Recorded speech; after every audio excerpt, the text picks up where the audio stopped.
like to, my philosophy about interviewing now. I'm going to do F6 now. F6.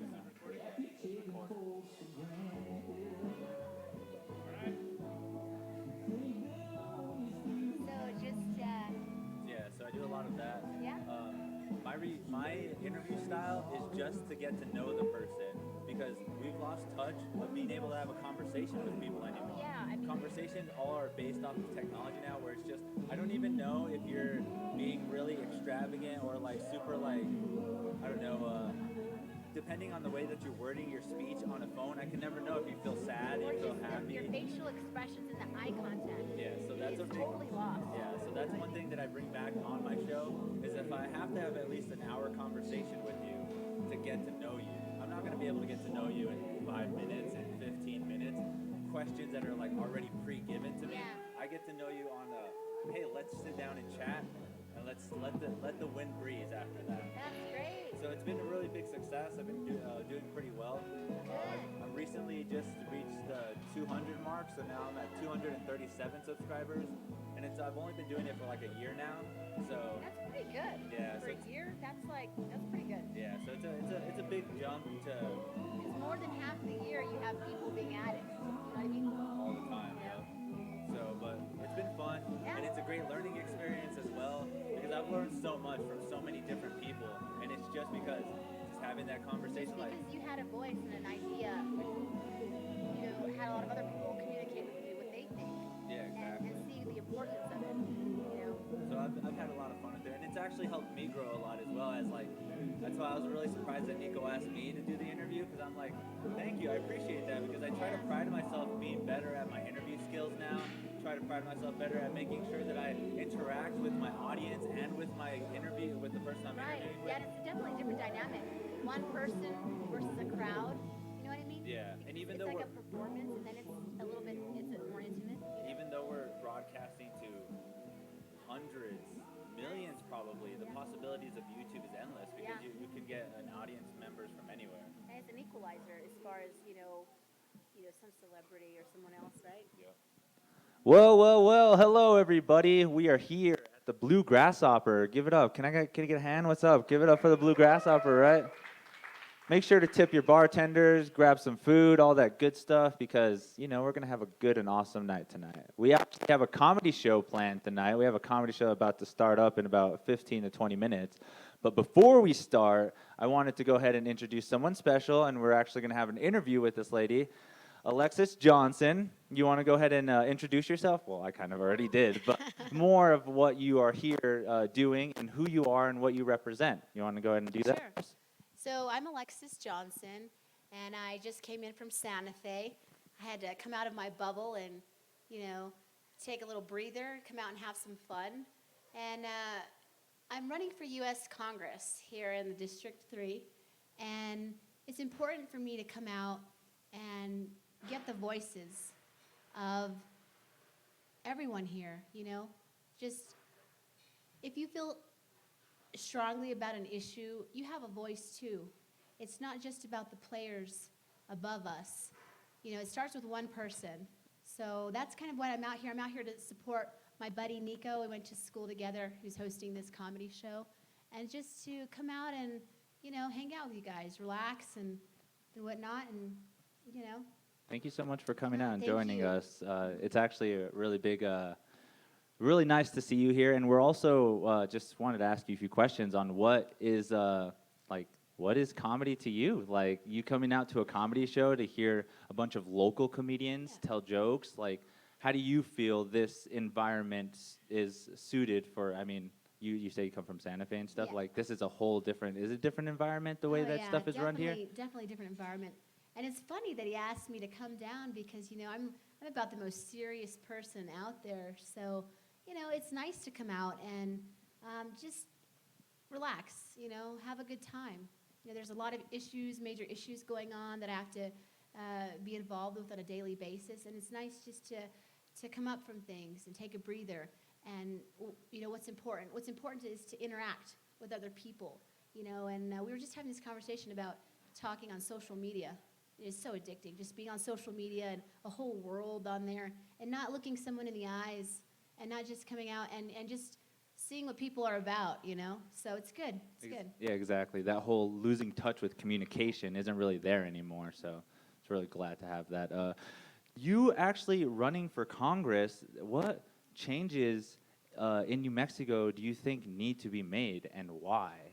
Well, coming from Santa Fe, the importance that they put on different issues there is just so far removed from the daily life of New Mexicans.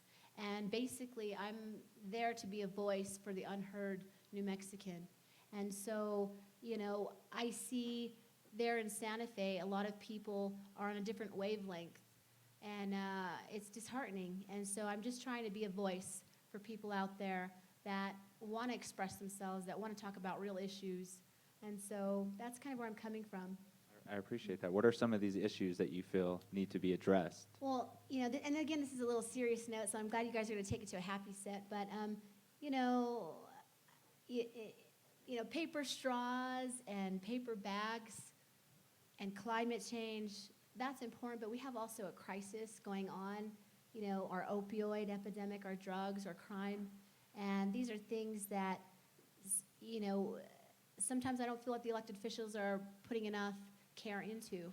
And so I want to get back to the struggle of the native New Mexican, our lives and our livelihoods, and what's good for us, and who are these elected officials catering to.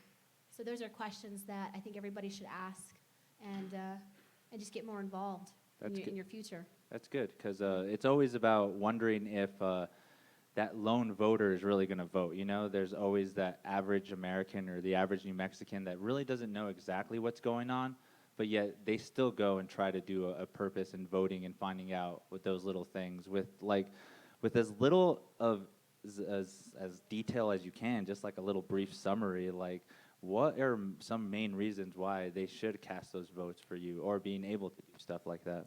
Well, we've gotten to the point where, you know, your liberties are going to go away if you do not get involved. You know, if you think voting is the only thing that you're going to do right now, you have to go beyond voting and get involved in some of the issues that are important to you.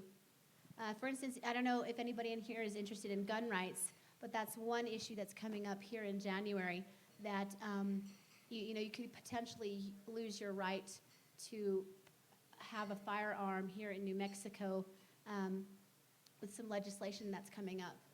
And so, you know, these things affect daily lives. And they're important issues. They Very really are. important issues. So, you know, I'd stress to take a look at these issues. I really greatly appreciate that. So another question would be, what is it like just living a daily life, trying to be a politician and just day to day trying to be an active member of the community and still live as a mother or as the role in the community? Like, how does that work inside of that? You know, it's difficult. You know, getting involved in politics is something that I never thought I would do, and it's definitely it's life-changing. Getting involved in politics. It's not just kumbaya and values. You know, it's about power, and it's about money, and you know, if you don't have those, you know, you don't have a voice. You know, and I'm trying to bring back the voter in New Mexico. But that's one thing that you do have. You have a voice, and that's your vote. My whole campaign is a grassroots effort. So. Just doing your best, right? That's all it is we can really try, is just like, especially coming from your note that you're just really just, you know, want to be out there and trying your best. Yeah, you know, I'm a mother. This is my first entrance into politics, and I just, you know, like everyone, we want a better life for ourselves, you know, our families. If you have children or if you have extended family, you want them to have a better life, you know. So that's the main goal here, you know, is representing the unheard New Mexican. You hear that, everybody? We got this. So tell us a little bit more of what are coming up. What's coming up in the whole campaign to be able to do this? Yeah, what's coming up in the whole campaign is that, well, you have 3 districts in New Mexico. You have District 1 right here in Albuquerque. You have District 2, which I have a little bit of, District 3. I have a little bit of Bernalillo, Sandoval County, and everything up from Santa Fe. It dips down into Clovis. So that's your District 3, and District 2 is going to be the southern part. And then you have 3 representatives for your U.S. Congress. And so in June, you'll be making, your primary vote. And then whoever wins from there goes to the general election. So that's kind of how it goes. In the primaries, you vote your party. And if you're an independent, you actually cannot even vote in June. So only Republicans and Democrats can vote in the June primary. And then when the general comes, everybody can vote. That's some good Yeah. information, just so people know that as well. Mm-hmm. Also, with that being said, then after this whole, well, we're working with what's about to happen. What is your next step in, like, just being able to put yourself out there more? Like, obviously, again, I'm glad that you're here doing this with us, Yeah. with the interview. We'll put this online so people can hear as well your voice and stuff. But what else is done so people can hear what is going on? Where are places they can find some stuff? Where other Online, if you are feel strongly about the Second Amendment, about your right to have a firearm, I would encourage you to go to Pro-Gun Women, and they're going to be having some rallies at the Roundhouse there in Santa Fe to defend our Second Amendment. And vote your First Amendment. You have a First Amendment right to express yourself, and I would just seek out online, get involved in something you care about, whether that's life or your different constitutional rights, the economy. Because that's one thing us comedians look for, is just being able to make sure that our voices aren't silenced.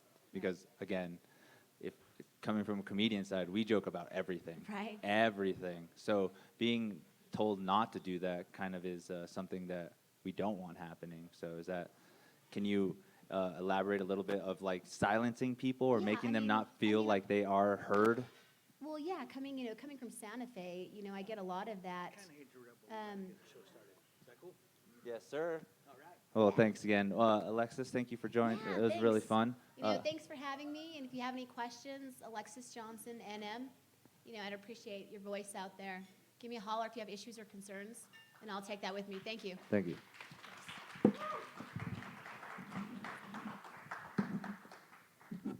Thank you, Angel. Thank you, Miss Alexis Johnson. I want to make sure you're good. How's everybody doing tonight? Y'all just stumbled into a comedy show. Thought this is going to be all political, but we're actually going to have a show.